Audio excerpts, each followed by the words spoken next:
பூசணிக்காய் போட்டு கருவாடாடா? ஆமாம், இது வந்து குழம்புக்கு மட்டும் யூஸ் பண்ணுவேன்.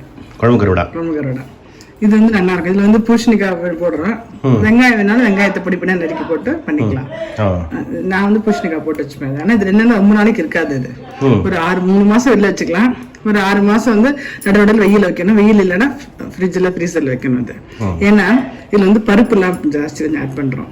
இது வந்து ஏன் பருப்பு அப்படின்னா இந்த பூசணிக்காய் போட்டோன்னா கொஞ்சம் அப்படியே கடுக்கு நடுக்குன்னு இருக்கும் சாப்பிடும்போது. ஸோ அவாய்ட் பண்ணுறதுக்காக பருப்பு போடுறது. ஆனால் இது வந்து சாம்பாருக்கு வத்த குழம்புக்கு யூஸ் பண்ணிக்கலாம். ஏன்னா பூசணிக்காய் போடுறதுனால நான் வந்து கூட்டுக்கு போட மாட்டேன். போட்டாலும் தப்பு இல்லை, போடுறது இல்லை. இது வந்து வெறும் சாம்பார் வத்த குழம்புக்கு யூஸ் பண்ணுற கருவாடம். பருப்பு சாம்பார் அந்த இதுக்கெல்லாம் ஆமாம் போடலாம். காய்கறிலாம் ஒன்றும் இல்லாத அன்னைக்கு இதை போட்டுக்கலாம். வெறுமே வறுத்து சாப்பிடலாம். மோர்ஞ்சாத்துக்கு வெறும் வறுத்துட்டு சாப்பிடலாம். ரொம்ப நல்லா இருக்கும். அது இதுக்கு என்ன அளவுன்னா இதை வந்து கடலைப்பருப்பும் பைத்தம்பருப்பும் எடுத்துட்டு இருக்கேன். இது 1/2 அழகு கடலைப்பருப்பு, 1/2 அழகு பைத்தம்பருப்பு. அதேமாதிரி காராமணி வந்து 1க்கு கொஞ்சம் கம்மியாக எடுத்துட்டுருக்கேன். டோட்டலாக 2 சேர்த்தா 2 அழகு. 1 அழகுல வந்து இப்போ பைத்தம்பருப்பும் கடலைப்பருப்பும் சேர்த்துருக்கேன். 1 அழகு கொஞ்சம் கம்மியாக காராமணி. இது வந்து இது 2 இல்லையா, இது 4. உளுத்தம்பருப்பு வந்து 4 போட்டிருக்கேன். இது வந்து இதெல்லாம் நைட்டே ஊற வச்சுட்டேன். ஆமாம், இது வந்து ஒரு 2 hours ஆச்சு காத்தால ஊற வச்சேன்.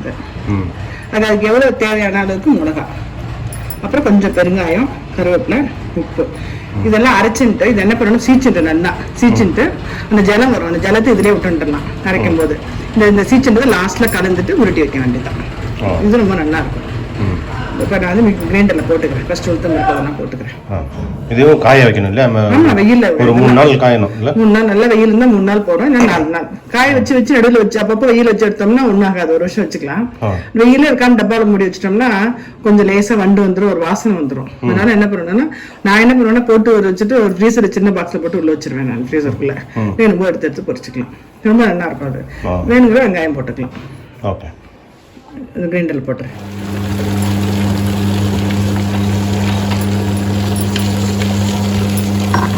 பருப்பு காராமணி எல்லாத்தையும் ஒன்றா போட்டுறேன்.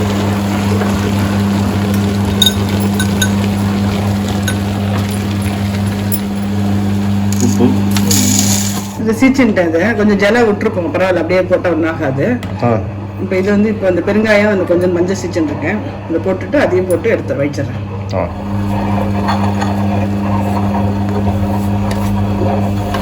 பூசணிக்காய் போட்டு ரொம்ப சுத்த விடக்கூடாது. சும்மா எல்லாம் கரெக்டாக மிக்ஸ் ஆகணுமேன்றதுக்காக போடுறேன், அவ்வளோதான். போட்டு ஒரு ரவுண்ட் வந்து டக்குன்னு ஆஃப் பண்ணிட்டு எடுத்துடணும். ஆனால் அரைச்சி நல்லா இருக்காது, அரைக்கக்கூடாது. அது நல்லா எல்லாத்தையும் நல்லா கலக்கணுமேன்றதுக்காக நான் போடுறேன். இல்லையா, அப்படியே போட்டுட்டு ஒரு சுற்றி எடுத்துடுவேன். நம்ம கையில் கலக்கிறதோட அந்த கிரைண்டரில் கலக்கிறது வந்து நல்லா இருக்கும். அதுக்காக அது போட்டுறேன். அரைச்சிட்டேன். கொஞ்சம் தண்ணியாக இருக்கு. இல்லை அதாவது என்னன்னா அந்த மிளகா மசியாமல் இருக்கிறதுலாம் திருப்பி லாஸ்ட்டில் போட்டு வச்சுட்டு கொஞ்சம் ஜலம் விட்டுருக்கேன். அதனால கலந்து வைக்கும்போது கரெக்டாக இருக்கும். கரெக்டாக வரும். ஏன்னா ரொம்ப கெட்டியாக அரைச்சோம்னா என்ன ஆகும்னா வச்சுட்டு எடுக்கும்போது கடுப்பு கொஞ்சம் இது மாதிரி செமி லிக்விடா, ரொம்ப ஜலமாக இருக்கக்கூடாது. வைக்கிற அளவுக்கு வந்து வச்சோம்னா டேஸ்ட் நல்லா இருக்கும். இப்போ கொஞ்சம் மேலே கொண்டு போய் வச்சிடுறேன். ஓகே.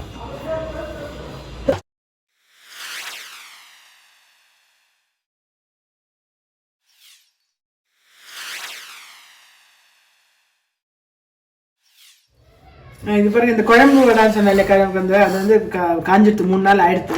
உள்ள எடுத்து வைக்க போறேன். இந்த கருடை வந்து இன்னும் இன்ட்ரெஸ்டிங் பாட்டி என்ன சொல்லுவாங்கன்னா, கண்டிப்பா அந்த கட்டு சாதம் பல கல்யாணம் ஆகிட்டு அந்த கட்டு சாதம் கண்டிப்பா கருடா வைக்கணும் அப்படின்னு சொல்லுவான்.